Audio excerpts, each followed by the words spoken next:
Comment il va, mon Julien? Ça va et toi? C'est la rentrée? Ah oui, c'est la T'as rentrée. fait les devoirs, les cartables et tout? Ouais, exactement. Ils sont un peu plus frais, hein, comme vous avez pu on s'est mis à l'intérieur. constater. Voilà, hein, on s'est mis. Bonjour des et bouquins. bienvenue chez les Tonton tontons. Crypto, ravi de vous retrouver, comme d'habitude. Mon Julien pour les fondamentaux. Et Alex, côté technique. Alors, déjà, n'oubliez pas hein, des petits likes, des abonnements. Et des commentaires, les on adore. commentaires, On on adore. adore, ça fait toujours plaisir. Les abonnements en plus, vous ne raterez rien et nous, on sera mieux référencés, donc tout le monde y gagne.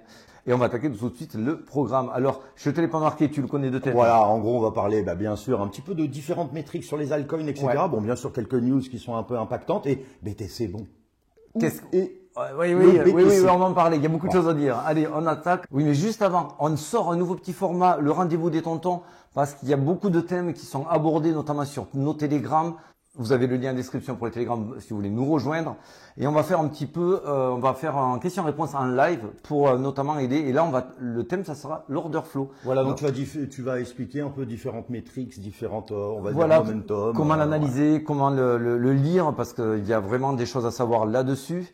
Donc, ça sera dimanche à 18h sur le chat des tontons. Le lien est dans la bio. Donc, vous ne pouvez rien rater. D'ailleurs, je vous le mets ici.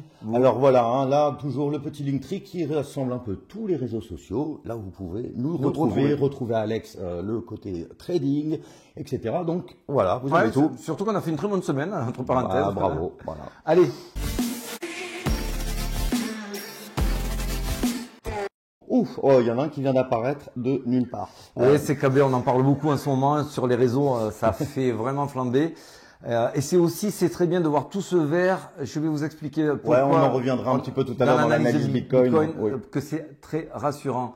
Mais là, on va attaquer direct les news qui sont beaux, hein. Grayscale avec XRP. Voilà, bon, mais ça on en avait déjà parlé. Bon, c'est bien. Bon, voilà, très bien, top. Mais là où je voulais déjà commencer, on va se chauffer, on va y aller crescendo, on va attaquer par notre Trump. Voilà, Trump. Alors c'est vrai que c'est le combat.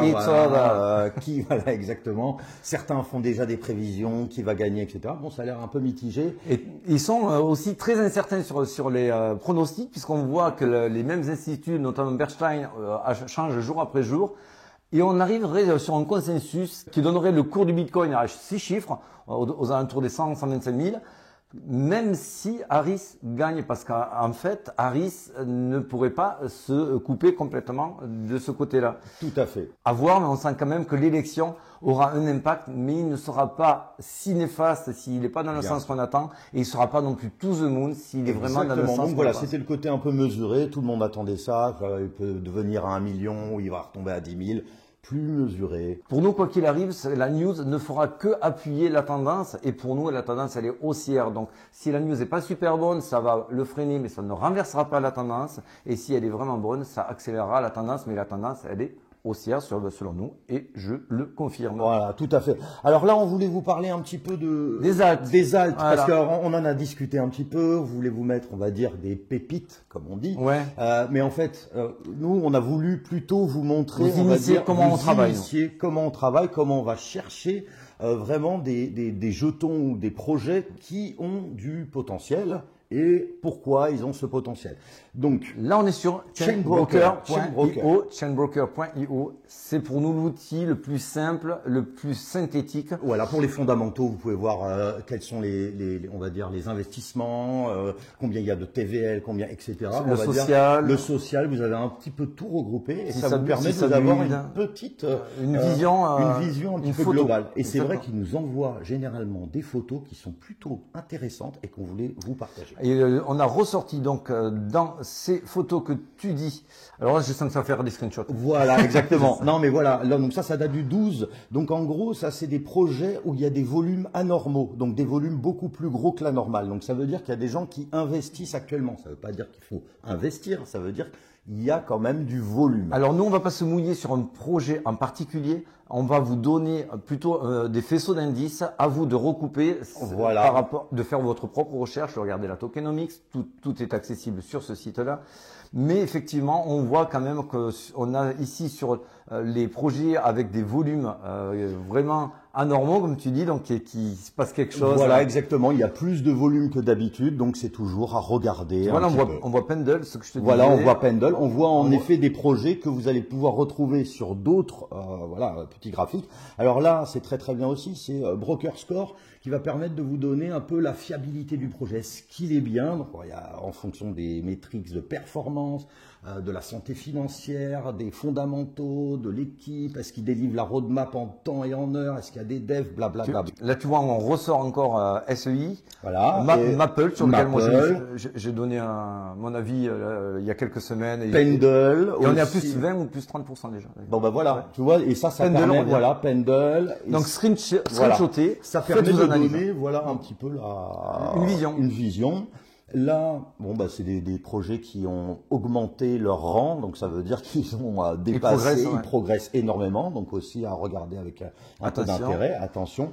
Là, c'est plus, on va dire, pour les traders, c'est des grosses volatilités. Donc ça, c'est des projets. C'est un peu moins connus. Voilà, un peu moins connus, et il y a beaucoup de volatilité. Donc certains appelleront ça peut-être des pépites. Nous, on va pas se mouiller là-dessus. Vous faites vos recherches.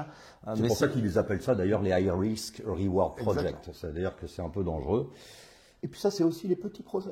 Les tout petits, les 10, 20 millions de market cap. Alors là, on est vraiment sur du micro-projet et effectivement, le moindre VC Venture Capital qui investit, ça vous fait exploser le jeton puisque là, on est sur tout petit capitaux. Ouais. Bon, on va enchaîner direct avec le Bitcoin. C'est pas mal de trucs à dire.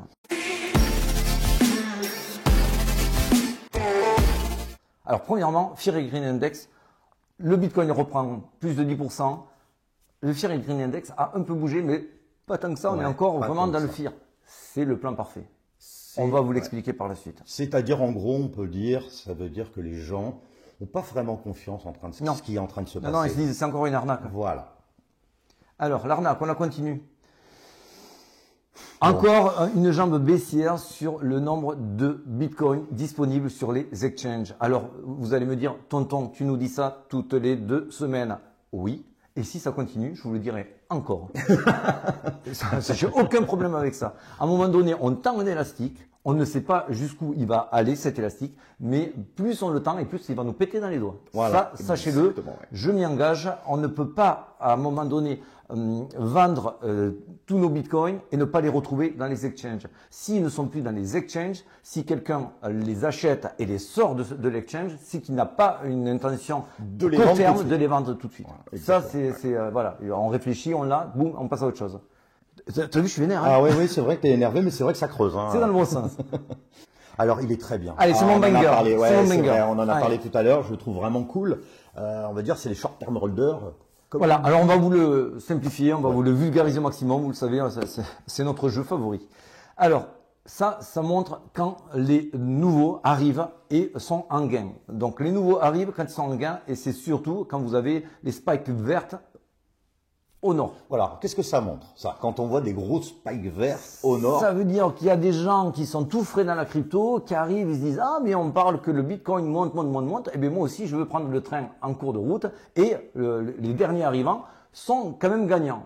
Bon, ça dure jamais longtemps. Vous vous doutez que les long-term holders, ceux qui ont buildé depuis des mois et des mois et des mois, vont essayer de récupérer les bagues de ces tout frais arrivants. Exactement. C'est ce qu'on a vu. Donc, eux, ils ont bien profité sur la TH. Hein. Boom, spike, on les met en souffrance. Ça revient dans le vert, on les remet en souffrance. Et à chaque fois qu'on les remet en souffrance, on sait qu'on construit un bottom. Oui. Vous le voyez ici, c'était sur le post FTX, un gros bottom. Les derniers arrivants étaient vraiment dans le dur, dans le rouge. On l'a vu ici quand il y a eu la jambe baissière où on disait c'est fini, c'est pas un bear trap. C'est retour à la case bas. Là également pareil. Donc vous voyez bien rouge et on pump derrière. Ici bien rouge, on repump derrière. Et là on est quand même depuis un moment aussi dans le rouge. Dans le rouge. Donc ça veut dire aussi plus on est de temps dans le rouge, plus la montée va faire mal. Et inversement. Et plus on se rapproche de cette sortie. Exactement. Plus, et c'est vrai que là on peut dire aussi sans trop se mouiller que de grosses volatilités sont attendues, forcément. Obligatoirement. Et ça, c'est déjà un premier gros indice, le on-chain qui nous dit non, on est sur un bottom. On n'est pas sur une zone de retournement. On continue. Alors, on va parler vite fait de momentum. Vous savez, le momentum, c'est pour voir la force des vendeurs face aux acheteurs. Là, on voit que sur du 3 jours, c'est assez puissant. En plus, vous prenez une time frame importante, contrairement à du 15 minutes ou du 1 heure.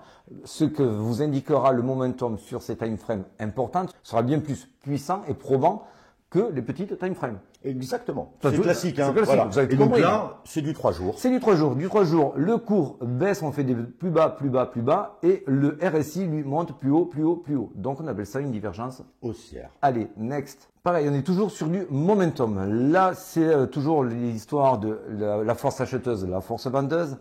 On a passé quand même quelques jours, on est en daily, hein, MACD en daily, on a passé quelques jours dans le rouge et là on vient de croiser, ça fait 2 jours qu'on est en train de ressortir par le nord. Ça ne veut pas dire que ça va monter directement et que tout sera vert. Ça veut dire que pour le moment, c'est bon signe. C'est bon signe, exactement. Ça ne va absolument pas vous mettre à l'abri de spike au sud avec des petites jambes, des machins, des ci, des ça. Mais quand on va lisser ça sur plusieurs jours, il y aura une moyenne qui vous montrera que c'était plutôt en progression que plutôt en régression. Et on en revient, allez, à la sempiternelle Week off. reaccumulation. Allez. Donc, oui, pour moi, je le dis, je m'avance, je pense très sincèrement qu'on a enfin fait ce test. Rappelez-vous, ici, on a voulu y croire. On avait mis quand même un doute en disant c'était trop proche du spring pour que ce retest-là soit le vrai retest. On en avait eu un ici et on était arrivé à 56 500. Moi, j'avais dit si c'est ça le test, on prend. Mais vous prenez les vidéos antérieures, j'attendais un test entre 54 et 56. Bon, on l'a eu un poil plus que les prévisions. On a creusé à 52 500. On a vite récupéré cette zone que j'avais anticipée. Donc, pour l'instant, moi, je suis dans le plan. Je ne peux pas te dire autrement. Oui, Voilà. exactement. Et puis, c'est vrai que là, on arrive, ça épuise, hein, même le moral, le mental, l'émotion, etc. C'est parfait. C'est parfait. Hein, on le dit souvent, mais voilà, c'est comme ça. L'autre point qui fait pour moi écho, notamment sur le fait qu'on est sur un bottom avec les 52 500, le bottom du test. C'est la décorrélation, c'est ça. C'est la légère décorrélation, c'est très discret, mais celui qui veut le voir le verra. Je m'explique. Le but des market makers, vous avez vu en ce moment, on fait des yo-yo presque incompréhensibles. On croit qu'on a fait une pattern bullish et du coup on pense que ça va au nord, mais on reprend une jambe. On vous hache énormément le cours et donc le mental. En revanche, ce qu'on voit de manière assez précise, c'est que quand ils ont fait leur spike à 52 500, donc le fameux test, les alts, elles, ont été bien plus résilientes que prévu. Elles sont plus puissantes, ça veut dire, c'est pas qu'on n'y croit plus, mais c'est que peut-être il y a un changement de paradigme. Il y a un changement de paradigme, à savoir que normalement ce test-là et le spring, que ce soit pour le spring ou pour le test, ils ont 2 fonctions principales. La première, faire rentrer les institutionnels à la bourre durant le bear trap. Et le second, c'est de sortir tout le monde du train pour que quand ça pump, il n'y ait que les institutionnels et les whales qui sont dans le train. On remarque exactement ça, c'est-à-dire là, on a fait une spike à 52 500, les alts n'ont pas suivi, on a eu un moins 10% sur le Bitcoin, on a eu en moyenne moins 5% sur les alts. Là, le Bitcoin remonte un petit peu, les alts progressent bien plus fort, les baisses sont moins fortes chez les alts que chez le Bitcoin. Ça veut dire que c'est potentiellement positif. C'est très positif. Et à un moment donné, mettez-vous à la place de market maker qui essaye de hacher le cours depuis des jours. Si à un moment donné, ils voient qu'on n'arrive pas à creuser plus les entrées dans les alts, ils vont retourner voir leurs clients en disant ça sert à rien de tomber le prix à travers du futur BTC, puisque c'est le plus facile pour faire tomber le cours des alts, c'est de faire tomber le futur BTC, le cours du BTC sur les marchés à terme, pour ceux qui suivent. Et là, aujourd'hui, ils sont en train de comprendre que ça sert un peu à rien, en tout cas que le jeu n'en vaut pas la chandelle, ça coûte trop cher.